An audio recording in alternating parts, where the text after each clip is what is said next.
नमस्कार. आपल्या चॅनलवर सगळ्यांचं मनापासून स्वागत आहे. यावर्षी 2026 मध्ये बुधवारी 12 ऑगस्टला आहे आषाढ अमावस्या. आषाढ अमावस्ये दिवशी दीपपूजन करण्याचे विशेष महत्त्व आहे. या आषाढ अमावस्येला सर्व दिव्यांचे पूजन केले जाते आणि अशा प्रकारे दिव्यांची आरास करून आपल्या घरामध्ये सकारात्मक ऊर्जा वाढावी यासाठी प्रार्थना केली जाते. म्हणूनच आषाढी अमावस्येला दीप अमावस्या असं देखील म्हटले जाते. या दिवशी दीपपूजन हे केले जाते. या व्हिडिओमध्ये आपण बघणार आहोत आषाढी अमावस्येला म्हणजेच दीप अमावस्ये दिवशी दिव्यांचे पूजन सोप्या पद्धतीने कसे केले जाते. त्याचबरोबर दीप अमावस्ये दिवशी कणकेचे दिवे करण्याचे देखील विशेष महत्त्व आहे. हे कणकेचे दिवे कसे करायचे हे देखील मी थोडक्यात सांगितलेले आहे. श्रावण महिना सुरू होणार असतो आणि श्रावण महिना सुरू होणार म्हटलं की अनेक सारे सणवार येतात. यामुळे श्रावणामध्ये दिव्यांचे महत्त्व हे फार आहे. म्हणूनच आषाढ अमावस्येला दिव्यांचे पूजन केले जाते.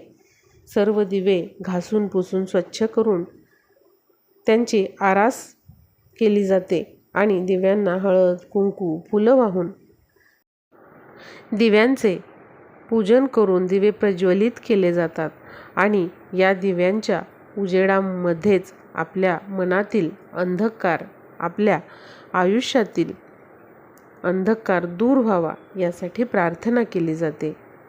दिव्याचा उजेड हा मनाला प्रसन्नता देणारा असतो. त्याचबरोबर दिव्याच्या उजेडामुळे घरामध्ये सकारात्मकता वाढत असते. म्हणूनच आषाढ अमावस्येच्या दिवशी जी काही नकारात्मक ऊर्जा आहे आपल्या मनातील, आपल्या घरातील, ती सगळी दूर व्हावी यासाठी या दीप अमावस्येला म्हणजेच आषाढ अमावस्येला दिव्यांची आरास केली जाते, दिव्यांचे पूजन केले जाते. आता बघूया दीप अमावस्येला कणकेचे दिवे कसे करायचे. त्यासाठी 1 वाटी कणिक घेतलेली आहे, अर्धा वाटी गूळ घेतलेला आहे, अर्धा वाटी पाणी घेतलेलं आहे. आता एका भांड्यामध्ये आपल्याला अर्धा वाटी चिरून घेतलेला गूळ घ्यायचा आहे. त्यामध्येच अर्धा वाटी पाणी पण टाकायचं आहे. या दिव्यांमध्ये मीठ टाकायचं नाही. मीठ न टाकता हे दिवे करायचे आहे. आता अशा पद्धतीने गूळ वितळून घ्यायचा आहे. थोडासा तो गरम करून घ्यायचा आहे म्हणजे गूळ हा वितळतो. एका ताटामध्ये आपल्याला कणिक घ्यायची आहे 1 वाटी आणि 1 चमचा भरून बारीक रवा घ्यायचा आहे. आता यामध्ये साजूक तूप टाकायचं आहे आणि अशा पद्धतीने सगळं आपल्याला मिक्स करून घ्यायचं आहे. लक्षात ठेवा मीठ आपल्याला टाकायचं नाही. आता अशा पद्धतीने तूप चांगलं पिठाला चोळून घ्यायचं आहे. आता गुळाचं पाणी थंड झालं की हे आपण पिठामध्ये टाकून घेऊयात आणि अशा पद्धतीने घट्टसर गोळा मळून घ्यायचा आहे.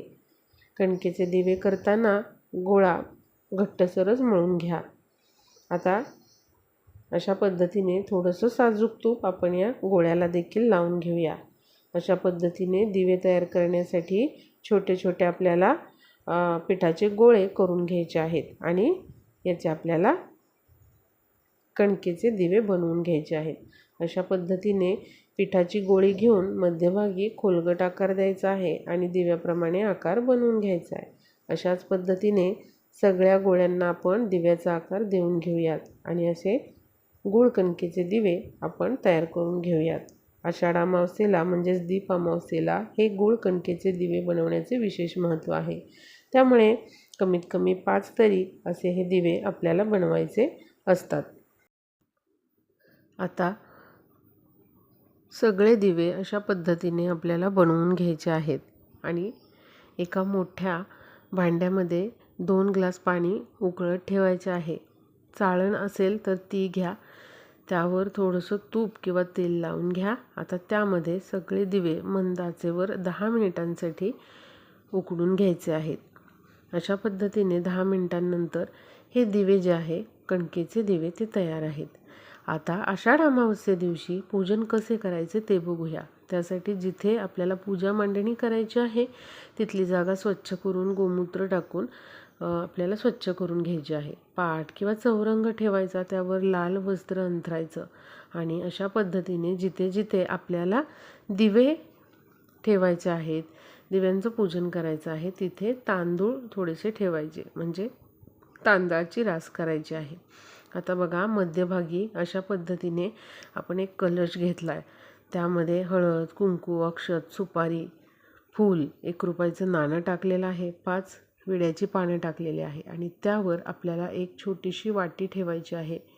त्यामध्ये खडं मीठ ठेवायचं आहे आणि मधोमध आपल्याला पणती जी आहे, मातीची पणती, ती अशा पद्धतीने आपल्याला प्रज्वलित करायची आहे. बघा, आषाढ अमावस्ये दिवशी मिठाचा दिवा लावून त्याचे पूजन केल्याने घरामध्ये सुख समृद्धी येते, लक्ष्मी आपल्या घरामध्ये अखंड वास करते. सर्वांनाच माहीत आहे, मिठामध्ये माता लक्ष्मीचा वास असतो. त्यामुळे या आषाढ अमावस्ये दिवशी न विसरता मिठाच्या दिव्याचे पूजन सर्वांनी करायचं आहे. अशा पद्धतीने मिठाचा जो दिवा आहे त्यामध्ये आपल्याला तेल किंवा तूप टाकायचं आहे. तुम्हाला जे जमेल ते तुम्ही इथे वापरू शकता.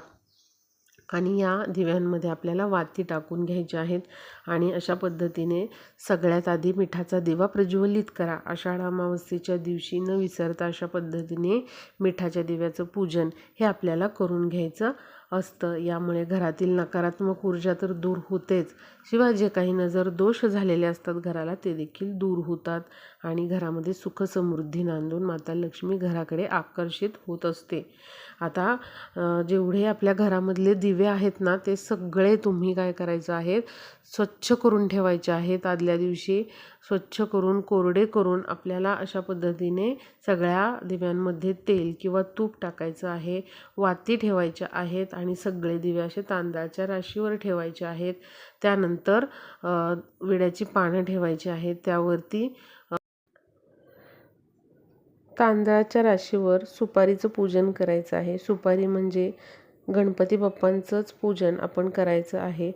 तुम्ही गणेशाची मूर्ती ठेवली तरी चालेल. लाल फूल, दुर्वा हे गणपती बाप्पांना अर्पण करून आपल्याला वक्रतुंड महाकाय सूर्यकोटी समप्रभ निर्विघ्नं कुरु मे देव सर्व कार्येषु सर्वदा असं म्हणत गणपती बाप्पांची प्रार्थना म्हणून दीपपूजनाला सुरुवात करायची आहे.